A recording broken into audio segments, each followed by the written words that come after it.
Hey everybody, I'm Zee Garcia, and today I'm taking a look at a two-player card game about pushing your luck and gathering the right flowers. This is Blossoms.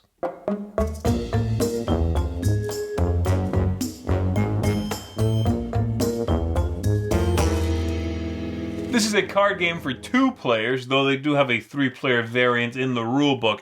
Each player is going to be growing different flowers and then gathering those, cutting those, making groups, making bouquets if you would, and scoring victory points for large groups as well as different groups of different flowers. It's a very simple concept. Let's go ahead and take a look at it. We'll come on back after that and I'll dive into it just a little bit more. So here's what the game looks like set up. Each player's going to have 3 of these tokens. They have 2 cards in the pots. Start with 1 plant planted, and they must be different as seen here. And then you're good to go. So in the game, what you are trying to do is have the highest score, the most victory points, and you are going to get those from cutting these when there are as many of them as possible, usually, based on this chart here, as well as having different kinds of flowers. So, for example, at the end of the game, if I have a group of 4 roses, let's say, that's going to be worth 6 victory points. But also, if I have 5 different kinds of flowers, that's going to be worth 10 bonus points on top of whatever I score for each cut. All right? So, that's how that works. On your turn, you are going to take actions in order to grow these, in order to manipulate what's going to happen, and in order to cut one and score victory points. The first thing that must always happen is you must grow a plant. So let's say, again, the blue player over here is going to go first, okay? And you begin with 2 cards in your hand. So the very first thing is grow. You have to do this. So you take the top card of the deck, you flip it, and if it matches one of these, or if you can plant it into an empty pot, then you do so. And then after that's done, you may continue taking action. So the other actions are you can just continue to grow. But if you ever reveal one that would not be planted, your turn is over and you're done. It's the next player's turn. You could also, so that's called grow. You could plant, which is taking one of the ones in your hand. Once per turn, you can add one of these to a correct place, okay, to a matching pot, or again, into an empty one if you so choose. You can cut, which is picking a flower that has at least 2 cards and cutting that for victory points. Or you could simply pass, okay? Your turn's going to be over either when you bust, flipping over during the growth action, or when you cut. Then your turn's also over, simply when you pass. Besides that, you also have these 3 tokens, which you can use 3 times per game in order to take one of these special actions across the bottom here, listed on the pots. Now, you may play with these hidden if you want a simpler game. They recommend it if you're playing with kids, children, that sort of thing. But I would certainly recommend you give them a go. They are fairly straightforward anyway.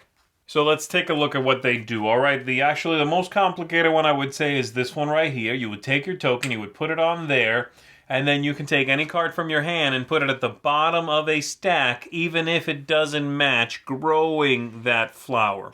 Looks a little funny, but that's the idea. Now, if you were to cut this, you would be getting 3 cards, i.e. 3 victory points, which is how that works, because at 3 cards, you get 3 victory points. If I had added the 4th card, 6 victory points if I cut that. So that's the first action, all right? Second one over here simply lets you put a token on there, draw a card into your hand.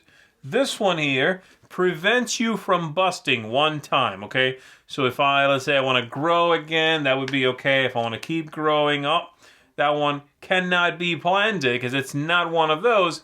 This would stop me from busting on my turn 1 time. I can just get rid of that. And now I could cut, I could continue growing, but now I'm really pushing my luck, okay? Or I could take any of the other actions. And then finally, this one over here lets me draw the top 3 cards, rearrange them however I so choose, and put them back on top. Now, there's a secondary effect to you placing your token in one of these and taking that action.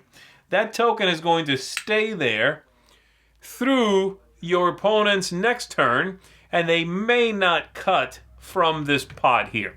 And so if I do that, I rearrange the top ones over here. I might put these back on top like so. It'll be my opponent's turn. They'll draw one. They'll put that there. I might have done this, I might have done that. Well, they'll draw one. They put that there. They know I've seen these. I might even say, you might not want to keep going just as a way to bluff them. Let's say, in fact, they do stop. They could cut this one and this one of the two, but they could not cut that one. And then at the beginning of my next turn, this comes off and is simply put back in the box. It's gone. So not only do you get the action, you get to block your opponent for one turn from cutting that as well. And that's it. You continue until the deck is gone. At the end, you're going to count up your victory points for every group you cut, the bonus for having different ones, and the highest score is going to be the winner of the game. All right, so there you go. Very attractive game, I think you'll find. And let's go ahead and jump into what I thought of it. I'm going to start with the things I don't like so much, or that I thought it was simply okay, and then work my way up to the good stuff here. So my biggest hit for this is probably replayability. There is not a lot of variability in the game. You have those 4 pots that give you new powers. That's cool. It's always the same 4. They are, fairly straightforward concepts. And then just from play to play, you are doing largely the same things. It does not feel like it's the kind of game that once you're done playing, you keep thinking about. You keep thinking about, well, when I get back to it, I'm going to try this instead. That simply isn't there. So the replayability I don't think is great. And then the other thing I think is just so-so is the tactics in the game. Tactics, luck, and strategy, that sort of combination. There's certainly some luck. That's going to be a part of it. It's a small card game. But there's also not a ton of cool choices to make. There are going to be a couple of moments where you get to do some neat things, especially with those special powers 3 times in the game, right? And you could pull off a cool moment where you can, do this, rearrange these on the top, flip, cut that, knowing that your opponent is not going to have a great turn. Blocking, you might do it power and also block a kind of flower that they can't take. That sort of thing is there. It does happen, but it's still not mind-blowing stuff, and then you mix in the decent amount of luck and you get tactics and strategy and luck that are just all right, middle of the road. Everything else I do like. The theme here is good. It's original. It's different. We're not, attacking a castle or, learning archery from elves or something. I like this theme. It's an appealing theme. This works for just about anybody. The aesthetics in the game are very nice. The cards are large format. They didn't need to be. They look great on the table. It's a nice aesthetic to have them sort of grow out of the pot. That is great. And then game length and ease of play are both excellent. It's a very quick game to play, and it's a very simple game to teach. You could even, make it easier if you flip over those pots, as I said, and do away with the powers, though I wouldn't recommend it. It's so simple. It's 4 new things. They're all there. It's easy to ask if you forget what they are.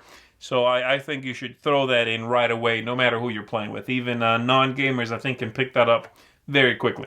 So there you go. This is a nice one. I do like it. Again, my main issue there being replayability, but I've been enjoying it. I've taught it to a few different people. Everybody's had fun. I've had fun teaching it and playing it, so I do like it. This one's going to get a seal of approval from me.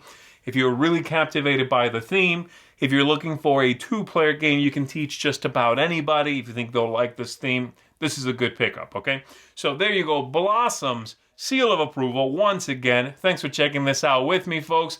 I will see you on the next one. Thanks so much for watching the Dice Tower videos. Find more great videos and reviews, as well as our top-rated audio podcast at Dicetower.com.